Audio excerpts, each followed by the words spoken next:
Guys मैं एक new story introduce करने जा रही हूँ। अगर ये स्टोरी आपको पसंद आए तो प्लीज कमेंट में अपने ओपिनियन जरूर बताना कि मुझे इसको कंटिन्यू करनी चाहिए या नहीं। तो स्टोरी स्टार्ट होती है और हम देखते हैं एक आदमी बोलता है, साथ सोना? मेरी तरफ देखो। एक ऐसी औरत के साथ सोना जो शायद मुझे मारने आई हो। तुम कहना चाहती हो कि मैं तुम्हारे साथ एक ही बिस्तर पर सोऊं? गलतफहमी में मत रहो नाडिया बलाजित। एक बलाजत की बेटी से एयर पैदा करना ऐसा कभी नहीं होगा। तो हमारी फीमेल लीड का नाम नाडिया होता है। नाडिया बोलती है, ग्लेन। रुको, और मेल लीड का नाम ग्लेन है।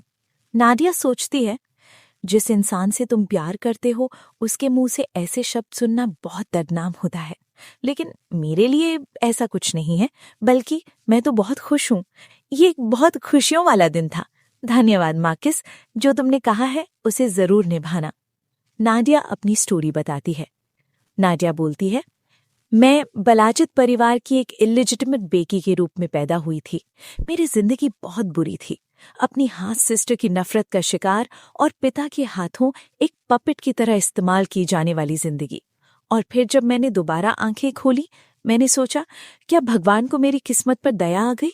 मैं उन दिनों में लौट चुकी थी जब मैं 20 साल की थी। एक नई सेकंड लाइफ। इस जिंदगी में मैं उन सभी को बर्बाद कर दूंगी जिन्होंने मुझे ऐसा बनाया। अब मैं सिर्फ रिवेंज के लिए जीऊंगी। इसके लिए सबसे पहले नॉर्थ का मार्किस ऑफ विंटरफेल, जो हाउस बलाजित का दुश्मन है। मैंने एक मासूम, उससे प्यार करने वाली लड़की बनकर उससे शादी कर ली। मैंने सोचा वो मुझे कभी सच में प्यार नहीं कर सकता, क्योंकि मैं उसके दुश्मन की बेटी हूं। मुझे लगा था सब कुछ मेरे प्लान के मुताबिक चलेगा। लेकिन हम एक विजन देखते हैं। नाडिया और ग्लेन कहीं जा रहे होते हैं। नाडिया लड़खड़ा जाती है, ग्लेन उसे संभाल लेता है। नाडिया बोलती है, ओह धन्यवाद। नाडिया एम्बैरेस होकर सोचती है, वाह ये तो सरप्राइजिंग है। अचानक से मेरा पैर कैसे मुड़ गया? और उससे भी ज्यादा, क्या हम दोनों कुछ ज्यादा पास नहीं है? ये आदमी मुझ में इतनी दिलचस्पी क्यों ले रहा है? नाडिया अपनी पास्ट लाइफ की स्टोरी कंटिन्यू करते हुए बोलती है, ह्यूमंस और डीमंस के बीच सालों तक चली एक भयानक जंग। एक हीरो की वजह से आखिरकार ह्यूमंस जीत गए। लोगों ने उस वॉरियर का स्वागत किया जिसने युद्ध खत्म किया। इस समारोह का स्टार ली जी हो। उसके साथ कई टाइटल्स जुड़े थे। अनदर वर्ल्ड से आया वॉरियर, ड्रैगन स्लेयर और बलाजित दुची अबैंडन्ड कार्ड से एंगेज्ड आदमी। हम एक पास्ट लाइफ का विजन देखते हैं। एक लड़की बोलती है, मिस नाडिया बलाजित, क्या तुम ली जीहो की फियांसे बनकर उसके प्रति फेथफुल रहने का वादा करोगी? नाडिया बोलती है, हाँ ठीक है। नाडिया आगे कंटिन्यू करती है, हम दोनों की एंगेजमेंट होगी। ये उस वक्त की बात है जब ली जीहो अभी हीरो नहीं बना था और सारी ट्रेजेडीज यहीं से शुरू हुई। नरेटर बताता है, नाडिया बलाजित, ड्यूक बलाजित की बेटी, एक पपेट। लोग गॉसिप कर रहे होते हैं, इतनी बेकार चीज इस डुची में कैसे पैदा हो गई? नरेटर आगे बताता है, बचपन से उसकी स्पॉइल्ड सिस्टर से तुलना, यहाँ तक कि मेड्स भी समझती थीं। वो कभी ये सपना भी नहीं देख सकी कि पिता उसे स्वीकार करेंगे। आखिरकार ड्यूक से पहचान पाने का मौका। ये शादी डुची के लिए बहुत फायदेमंद है। ली जीहो से एंगेजमेंट। उस समय वो एक स्ट्रेंजर था जिसे देश के लिए दूसरी दुनिया से बुलाया गया था। तेजी से ताकत बढ़ाने वाला मर्सनरी। ड्यूक बलाजित को यकीन था कि वो भविष्य में काम आएगा। इसलिए नाडिया, जो सबकी नजरों में एक ट्रैश थी, ली जीहो के साथ बांध दी गई। दोनों ड्यूक बलाजीत की चेस पीसेस थे। हम पास्ट का एक विजन देखते हैं।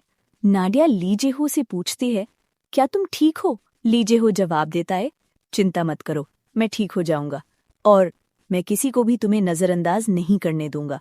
नरेटर आगे बताता है, ऐसा रिश्ता होने के बावजूद क्या वो एक नॉर्मल मैरिड लाइफ जी पाएगी? उसे अपनी जिंदगी से बहुत कम उम्मीद थी, फिर भी वो उस पर भरोसा करती रही जब तक कि वो एक रची हुई साजिश में नहीं फंस गई। एक लड़की बोलती है, क्यों? तुम ऐसा क्यों कर रही हो? नाडिया घबरा कर कहती है, मुझे लगता है कोई मिसअंडरस्टैंडिंग है, मैं सब समझा सकती हूँ, कृपया ली जीहो को एक बार बुला लीजिए। लड़की गुस्से में बोलती है, चुप रहो, लगता है तुम अब भी सिचुएशन नहीं समझी हो बहन। माफ करना, लेकिन सर ली जीहो अब कभी नहीं आएंगे। नाडिया हैरान होकर पूछती है, क्या? ये इसका क्या मतलब है? लड़की आगे कहती है, अब हालात बदल चुके हैं, अब वो इस देश के सबसे महत्वपूर्ण लोगों में से एक है, और ऐसे आदमी की पत्नी अगर एक इलेजिटिमेट बेटी हो, मेरी नजर में ये घिनौना है। ये सब बोलने वाली लड़की थी करीन बलाजित, नाडिया की हाफ सिस्टर।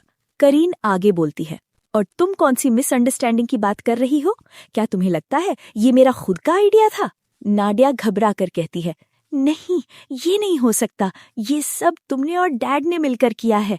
करीन मुस्कुराते हुए बोलती है, तुम्हें सच में ऐसा लगता है? सोशल वर्ल्ड को हिला देने वाला स्कैंडल, एंगेजमेंट तोड़ने का बस यही एक तरीका था। करीन अपना प्लान एक्सप्लेन करती है। प्रॉम ने नाडिया को ड्रिंक देना, वो कॉशियस है इसलिए मेडिसिन मिलानी पड़ेगी, फिर उसे पहले से हायर्ड आदमी के साथ अकेला छोड़ देंगे। जब वो जागेगी लोग बुला लिए जाएंगे, जितने ज्यादा विटनेसेस उतना बेहतर। हम एक विजन देखते हैं, बॉल रूम में लोग फुसफुसाते हैं जैसा कि एक इलेजिटिमेट चाइल्ड से उम्मीद की जाती है। कितना वल्गर। प्रेजेंट में करीम बोलती है, और हाँ, सर लीजी हो की भी यही राय थी। नाडिया सोचती है, सोचने पर इंसिडेंट के बाद वो मुझसे मिलने भी नहीं आया। मुझे लगा वो निराश है, शुरू से एक इलेजिटिमेट लड़की से एंगेजमेंट, शायद इसलिए।